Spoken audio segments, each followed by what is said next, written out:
Pour Thanksgiving, Donald Trump a passé la journée à jouer au golf. De retour à la Maison-Blanche, le président américain procède au traditionnel discours aux membres des forces armées, puis répond aux journalistes pour la première fois depuis l'annonce de sa défaite. À la question « Quitterez-vous la Maison-Blanche si le collège électoral valide l'élection de Joe Biden ?», le milliardaire américain répond « Certainly I will. Certainly I will. And you know that. It's going to be a very hard thing to concede because we know there was massive fraud. Time isn't on our side. Everything else is on our side. Facts are on our side. This was a massive fraud. This should never take place in this country. We're like a third world country. » S'il fait un pas vers la reconnaissance de sa défaite, Donald Trump refuse toujours de s'avouer vaincu et promet d'autres rebondissements d'ici au 20 janvier, date de l'investiture du nouveau président élu, Joe Biden. Depuis le 3 novembre dernier, Donald Trump ne cesse de répéter que l'élection est truquée. Il a multiplié les procédures judiciaires pour contester les résultats, mais toutes ont été rejetées et aucune preuve n'étaye ses propos. Depuis le début de la semaine, le milliardaire américain lâche un peu de lest. Lundi, il a ainsi autorisé le processus de transition vers l'administration Biden. Le collège électoral, lui, doit se réunir le 14 décembre pour désigner officiellement le prochain président. Une vingtaine de coups de poing, des coups de pied et de matraques. La scène est filmée par une caméra de vidéosurveillance. Pendant près de 5 minutes, on voit un homme se faire frapper à plusieurs reprises par 3 policiers. Cet homme, c'est Michel Zecler, producteur de musique. À cause de ses blessures, il a eu 6 jours d'interruption de travail. Cet après-midi, il est venu porter plainte auprès de la police des polices. J'ai peur. Les gens qui doivent me protéger me braquent. Moi, j'ai rien fait pour mériter ça. Et je veux juste que ces 3 personnes-là soient punies par la loi. Les faits ont eu lieu samedi dernier, en début de soirée. Il est dans cette rue, sans masque, quand il aperçoit des policiers. Il raconte alors avoir décidé de rentrer dans son studio d'enregistrement. Les agents le suivent à l'intérieur. Ils ignorent a priori qu'ils sont filmés. Michel Zecler refuse de suivre les policiers. Il résiste, mais ne porte aucun coup. Ils ne m'ont rien signifié, ils le savent. Ils sont arrivés derrière moi. Franchement, ça va tellement vite, je me demande même si c'est des vrais policiers à ce moment-là. On m'a dit sale nègre, plusieurs fois, en me regardant dans les yeux et en me mettant des coups de poing.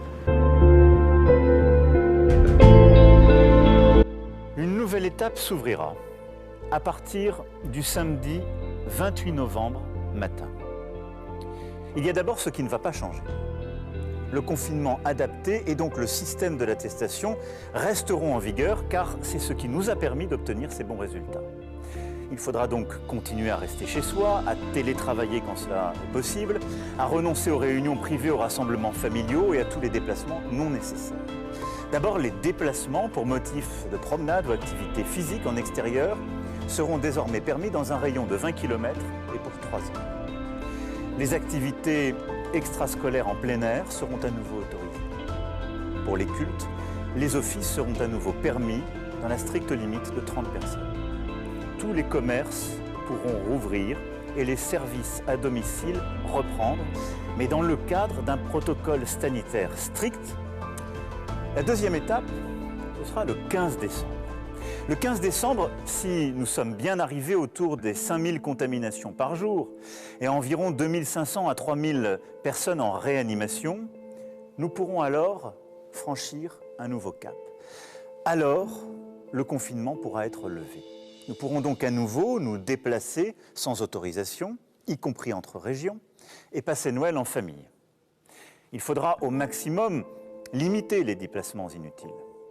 Souffler et se retrouver, oui, mais j'en appelle à votre sens des responsabilités. Il ne s'agira pas à coup sûr de vacances de Noël comme les autres. Les activités extrascolaires en salle, pour l'accueil des enfants durant les fêtes, seront à nouveau autorisées avec des règles strictes. Les salles de cinéma, les théâtres, les musées pourront reprendre leur activité, toujours dans le cadre des protocoles sanitaires qui ont été négociés. Et un système d'horodatage permettra d'organiser les représentations en fin de journée. Et donc, c'est autour du 20 janvier que nous pourrons alors prendre, si cela est possible, de nouvelles décisions d'ouverture. Si le nombre de contaminations demeure en dessous de 5000 cas par jour, les salles de sport et les restaurants pourront rouvrir. Et le couvre-feu pourra être décalé. Les lycées, qui bien souvent aujourd'hui fonctionnent par demi-classe, pourront à ce moment-là être pleinement rouvert avec la totalité des élèves présents durant les cours. 15 jours plus tard, ce sont les universités qui pourront reprendre les cours avec là aussi une présence physique de tous les élèves.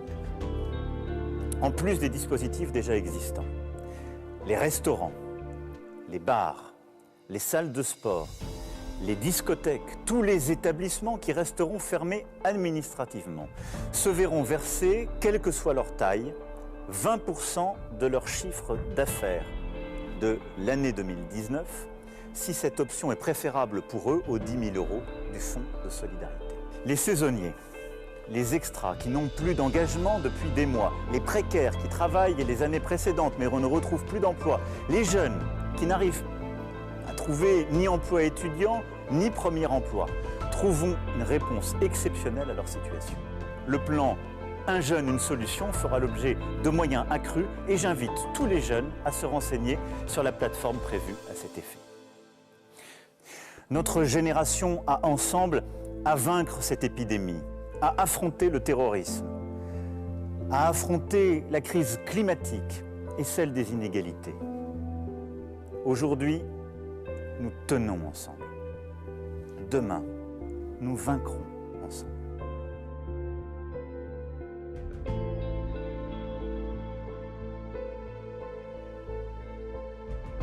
J'évoque maintenant la période des vacances de fin d'année pour vous préciser qu'à compter du 15 décembre, vous pourrez vous déplacer librement entre régions. Pour les déplacements vers et depuis les territoires ultramarins, la production d'un test PCR négatif datant de moins de 72 heures restera obligatoire. Les règles variant selon les territoires, il est impératif de se renseigner lors de la préparation du voyage. Les déplacements vers l'étranger seront possibles, mais compte tenu de l'évolution rapide de la pandémie dans le monde, il sera évidemment indispensable de se tenir informé avant d'envisager tout déplacement en consultant les conseils aux voyageurs du ministère des Affaires étrangères au regard en particulier de la situation sanitaire dans le pays de destination et des éventuelles restrictions en matière d'accès et de séjour.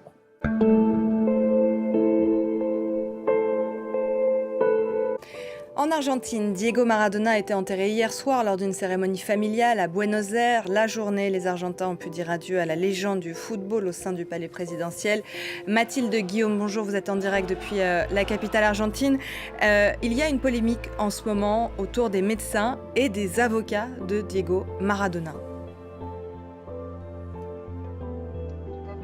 Commence à peine à retomber un petit peu après le choc de la nouvelle de la mort de Diego Maradona et ses funérailles. Et l'attention se porte maintenant sur les derniers jours.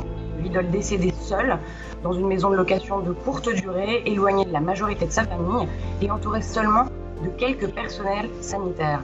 Alors vous l'avez dit, des accusations croisées commencent à apparaître entre les avocats et les médecins. Selon le docteur Caé, médecin historique de Diego Maradona, qui l'a traité pendant 20 ans jusqu'en 2005, l'état médical de Maradona était si complexe qu'il n'aurait pas dû sortir de la clinique après avoir été opéré d'un œdème cérébral le 3 novembre dernier. Je le cite, « Il aurait dû rester à la clinique, pas s'installer dans une maison qui n'était pas préparée ou en tout cas avoir un médecin avec lui en permanence. » L'avocat de Diego Maradona, mort là, renchérit, je le cite aussi, « L'ambulance a tardé plus d'une demi-heure, c'est une imbécilité criminelle. » Les versions sur les dernières heures de Diego Maradona diffèrent également entre celles que les proches ont données aux médias et celles du rapport officiel. Une enquête est actuellement en cours qui occupe beaucoup les médias argentins ici.